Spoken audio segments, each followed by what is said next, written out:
आप देख रहे हैं टुडे न्यूज 24। नमस्कार, मैं साहिबा और आप सभी का स्वागत है टुडे न्यूज 24 में। इस वक्त हम मौजूद है सोनीपत लोकसभा में, जहां हम जानेंगे कि यहाँ की जनता का रुझान किस तरफ है, यहाँ की जनता किसको देख रही है, मोहनलाल बधोली को या सतपाल ब्रह्मचारी को। आइए जानते हैं।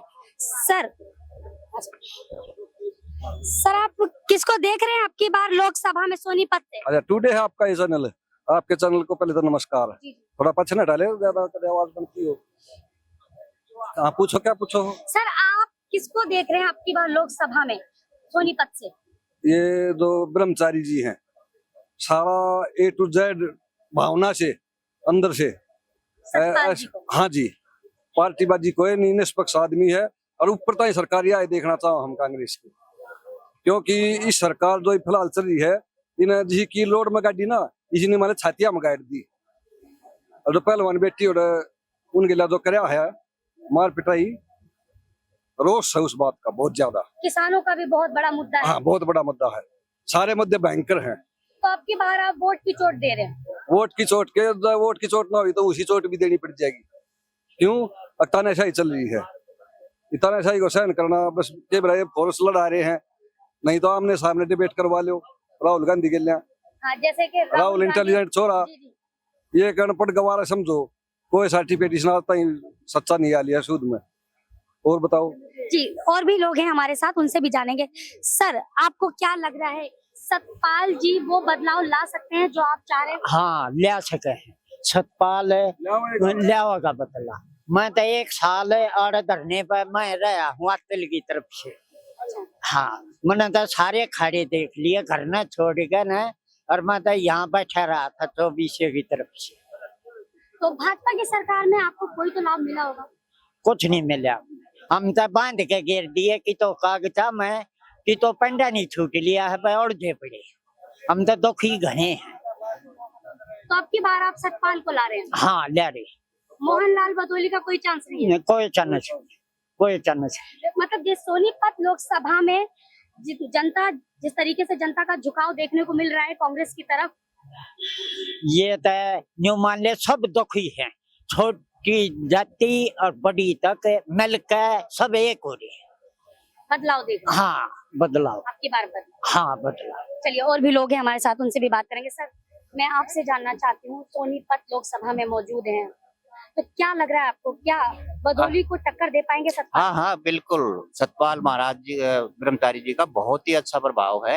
अब ये जो चुनाव है, ये महंगाई के मुद्दे पे, नौकरियों के मुद्दे पे, और जो किसान यहाँ बैठे रहे 13 महीने तक, किसानों के साथ क्या बर्ताव किया इन्होंने, ये सब मुद्दे अब सामने, पब्लिक के सामने आ रही है। सारी जनता अब एक तरफ ही, सोनीपत से क्या पूरे हरियाणा से ही कांग्रेस की लहर चली हुई है। हुड्डा के पक्ष में बहुत ही अच्छा लहर चली हुई है, और 10 की 10 सीटों पर यहाँ जीतेंगे। तो अब की बार मतलब सोनीपत लोकसभा बदलाव देख रही है? हाँ जी, हाँ, बिल्कुल बिल्कुल, बहुत अच्छा बदलाव देख रही है जनता। अब बिल्कुल सतपाल महाराज ब्रह्मचारी जी के साथ है, बहुत ही बड़ा बदलाव होगा अब की बार।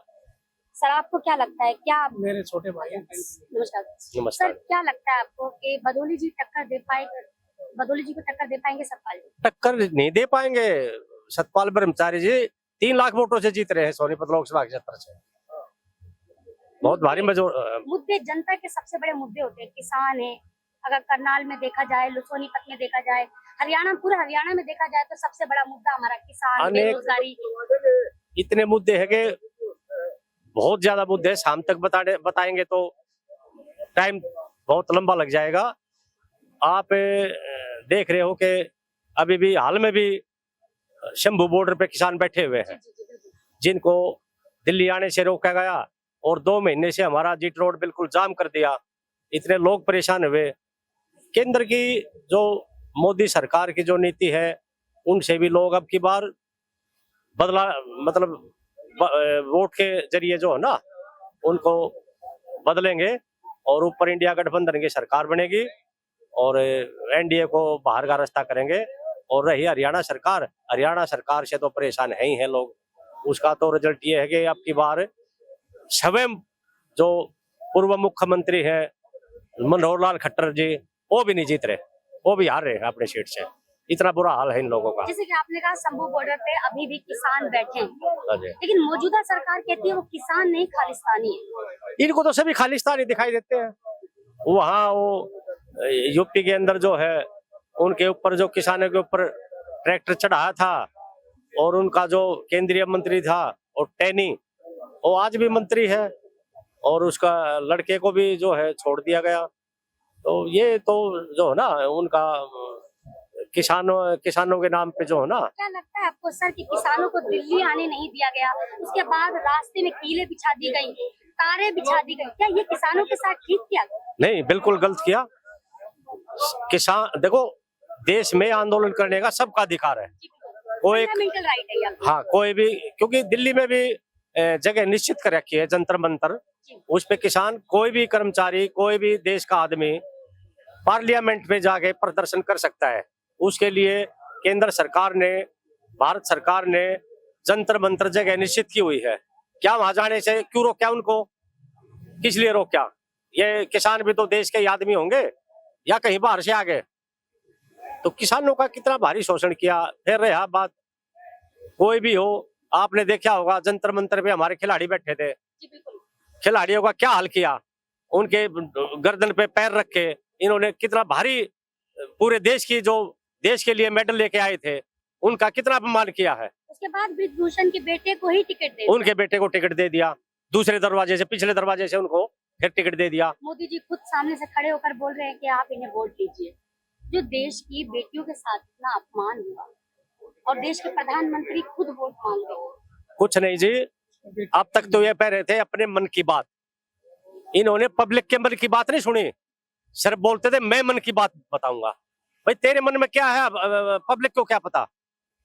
प्रधानमंत्री को बात सुननी चाहिए लोगों के मन की बात, कि लोगों के मन में क्या है। वो अगले ने सुनी नहीं, किसी 5 साल निकल गए, अब वो किस मुंह से वोट मांग रहा है? तो अब आने वाला जो है ना 25 मई को हरियाणा के अंदर सभी 10 की 10 सीटें एनडीए गठबंधन जीत रहा है, भारी मेजोरिटी से जीत रहा है।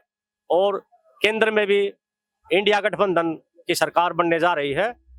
आने वाले 4 जून को जो नतीजे आएंगे वो उसको पता लग जाएगा सबको। जी बहुत बहुत धन्यवाद। ये देखिए आप सोनीपत की जनता है, हम सोनीपत लोकसभा में मौजूद है, यहाँ की जनता है जो देख सकते हैं आप, हाँ, कि किस तरीके से यहाँ की जनता का जो झुकाव है वो कांग्रेस की तरफ दिख रहा है। क्योंकि भाजपा, मौजूदा सरकार भाजपा ने 10 साल यहाँ राज किया, लेकिन अब तक यहाँ की जनता को कोई भी लाभ नहीं मिला है। और भी लोग हैं, आइए बात करते हैं। सर आपको क्या लग रहा है, सोनीपत लोकसभा से आप किसको देख रहे हैं?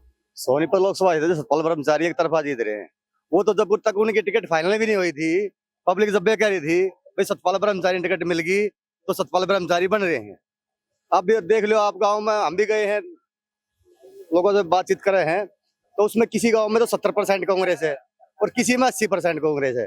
किसी भी गांव में आप जाकर देख लो, उससे पता लग जाएगा। और ये तो सरकार है, तानाशाह सरकार है। अब ये देखो ना, इन्होंने, मोदी ने क्या बोला था भाई 100 स्मार्ट सिटी बनाऊंगा। भाई मोदी बताओ आज 100 स्मार्ट सिटी की कौन सी बन गई, ये बताओ आप।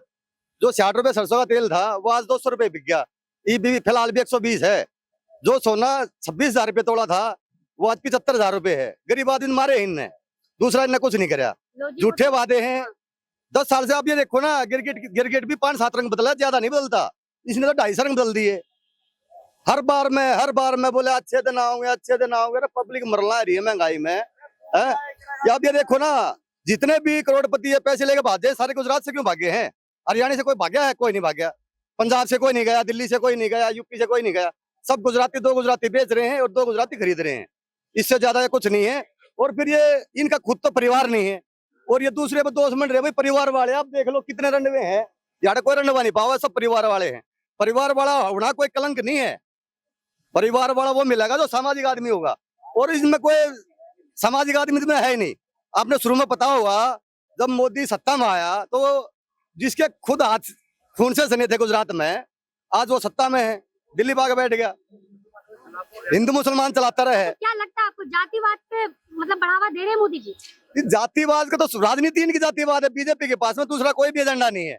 अब जातिवाद, पाकिस्तान, इसको निकाल कर राजनीति दिखाओ और कहा दूसरा कोई है ही नहीं। आप ये तो बताओ ना। में साफ लिखा है कि आप किसी भी धार्मिक उस पर वोट नहीं मांग सकते, लेकिन मोदी जी तो मांग रहे हैं। ये संविधान को मानने वाले नहीं है जी, इन्होंने आरएसएस का जो मुख्यालय है नागपुर में 2002 में झंडा फहराया है। वो भी जब सुप्रीम कोर्ट ने कहा है भाई झंडा फहराओ, पाकिस्तान में नहीं बैठे इंडिया बैठे हो, जब झंडा फहराया है। जब संविधान लागू हुआ था आरएसएस ने संविधान को जलाया था। मैं आपके माध्यम से पब्लिक को बताना चाह रहा हूं कि जो आरएसएस वाले तिरंगे का झंडे का अपमान कर रहे थे, संविधान का बहिष्कार कर रहे थे, आज वो संविधान का कुछ चलेंगे? ये तो जी आप ये देख लो, इन्होंने 22 करोड़पति बनाए हैं। राहुल गांधी जी कह रहे हैं 22 करोड़पति। 22 करोड़ जो आदमी हैं उनके पास देश की जो आबादी है 50% आबादी है, उतना पैसा 22 आदमी के पास में है।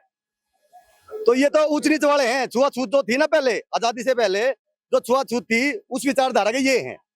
बाकी को आप ये देख लो हुड्डा में, इसमें हरियाणा में देख लो, हुड्डा साहब के बयान आओगे भाई 36 बिरादरी की पार्टी है।